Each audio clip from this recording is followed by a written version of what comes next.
Thanks very much, Greg, for giving us some of your valuable time today. First of all, could I just ask, could you please tell us a little bit about your background? Sure. I was born and raised in Dubbo, Central West New South Wales. I joined the Army when I left school. I met my wife, who lived in Moorebank, and I was posted to Holsworthy. We moved out to Campbelltown not long before we got married, which was in 1996. Got married at St Peter's in Mawson Park, and out to Escol Park. Then we built our home in Mount Enon, where we still live, raising our young family, and I currently work here as the manager for Grace Records Management in Campbelltown. So you're quite a local person these days. Yeah, I really... Actually, what first attracted me to the area was the last cenotaph I did when I was in the Army, and it was in Mawson Park, and Simone came and we were planning our wedding. She goes, "Oh, it's a beautiful park," and then she selected the church, which was St Peter's. So yeah, that's, I guess, where it started out. And we said, when we looked to moving in together, we moved into Lamia, and then eventually where we are now, into Mount Enon. Fantastic. So can you tell us a little bit about what qualifies you to represent the people of Campbelltown and State Parliament? Certainly. I think what qualifies me is what should probably qualify everyone, and that's being in touch with your community. You need to know what their aspirations are. You need to know what their needs are. To me, at a state level, health and education are paramount. We're seeing growth in our region that we haven't seen historically ever. We need to see those services keep up. For me personally, I think with my military experience, my community involvement, as well as my studies, I think that is an academic qualification, but I still think what the strongest qualification is to be a part of the community you seek to represent, know what they need, so that when you do get into the Parliament, if you do get in there, you know exactly what people need and require and expect of their state member. Yeah, definitely. So what do you see as the major issues for Campbelltown leading into the election? Definitely, I think services and infrastructure, as well as resources for our growing region. With a growing population, as everyone knows, you need those services to keep up. That's health services, educational resources, things like TAFE. I think we have a really good opportunity with our local TAFE to support it, and that can educate and train not only our school leavers, but other students to get the jobs that are specifically required. I mean, you only need to drive up around into Oran Park or down to Appin Downs in the south of Campbelltown to see how many tradies we need. You know, let's get those courses in place so we can provide them to get local jobs for local people. Definitely, yep. So how about the major issues you see for New South Wales? I think at all levels of government, without any doubt, revenue for the economy is a challenge. I manage a budget here at work. It was a major during my MBA studies as well. But what I do know about budgets is they must be prioritised.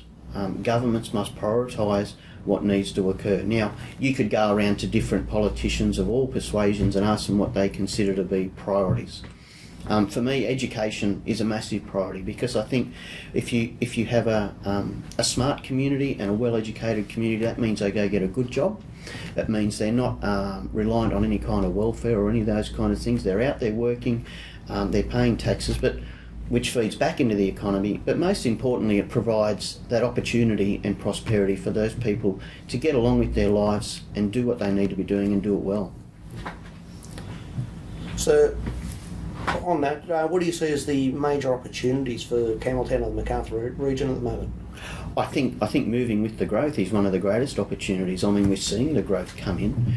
We're seeing that opportunity for businesses to expand. I would personally like to see a lot more government departments out here. It gets spoken about a lot, but we don't see too much action at time.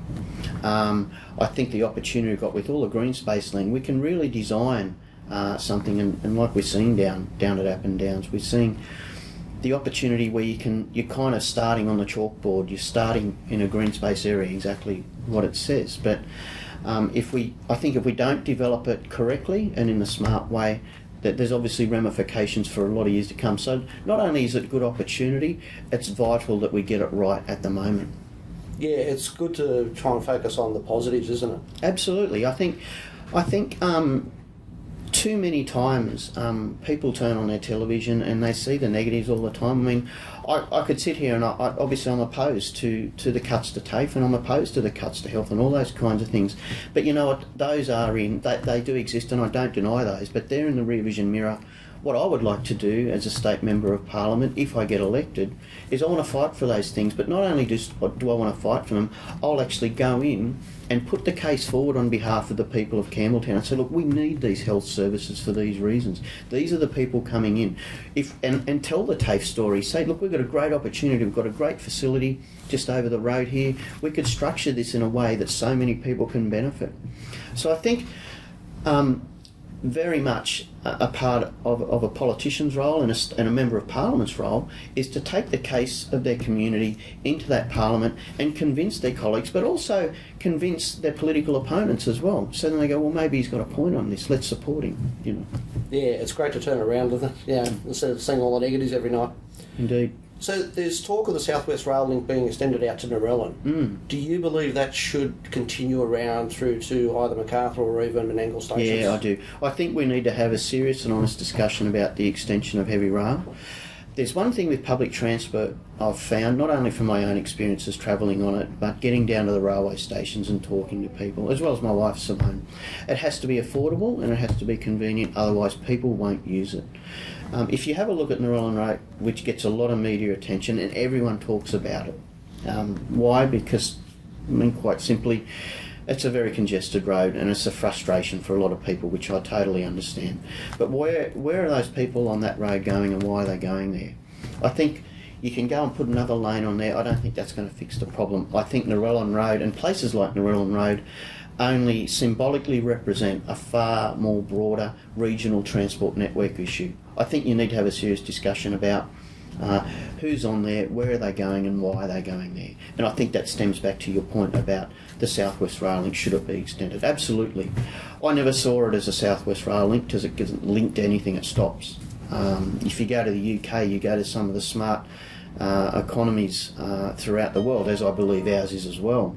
They don't stop. The tube in the United Kingdom, in London, doesn't stop. In Paris, it doesn't stop, and even in parts of Asia. So I think, again, it's part of that growth opportunity. No, that's great. So a bit of a whole picture approach rather than minor things in isolation. Yeah, I think it's very important that, like I experienced that in business. You know, you need to look beyond the forest for the trees. You know, there's always something beyond. There's always a substance and a reason to something. I think we need to start planning for it. I mean, the Harbour Bridge is the best example that can ever be used. I mean, for that to have been built back, you know, in the early 1900s and still provide today, I think speaks volumes as to the benefits of having vision and then having the courage and tenacity to go through with that vision. So, on that, do you think Campbelltown is getting the infrastructure it needs for its rapidly increasing population?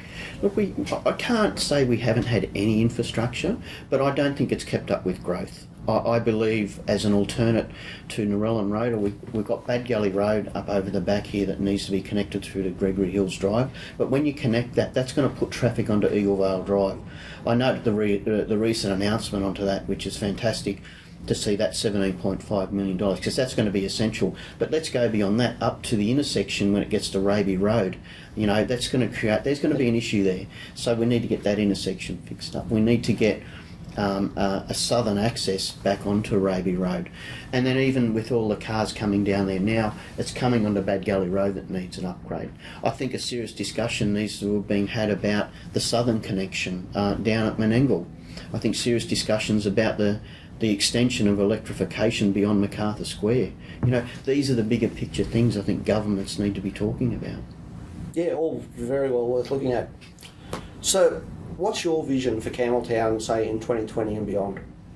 I want to see us have the provisions in place that not only can we grow, because we are growing in terms of urban growth, but I want the opportunity to grow as well. How can we get better services in place, better resources, better planning, better consultations with our community? Ask them what they need. What is their vision for Campbelltown? I think that's the first and most vital step. Where do they see Campbelltown? I see Campbelltown by 2020 remaining a rapid growing area. I mean, those developments are going to continue beyond 2020. What I would like to see with Campbelltown is we have that infrastructure in place. We have that opportunity. We have those businesses coming here to want to invest here in Campbelltown. I'm very fortunate to work for Grace, who's a business, and we just made a major investment here in Campbelltown.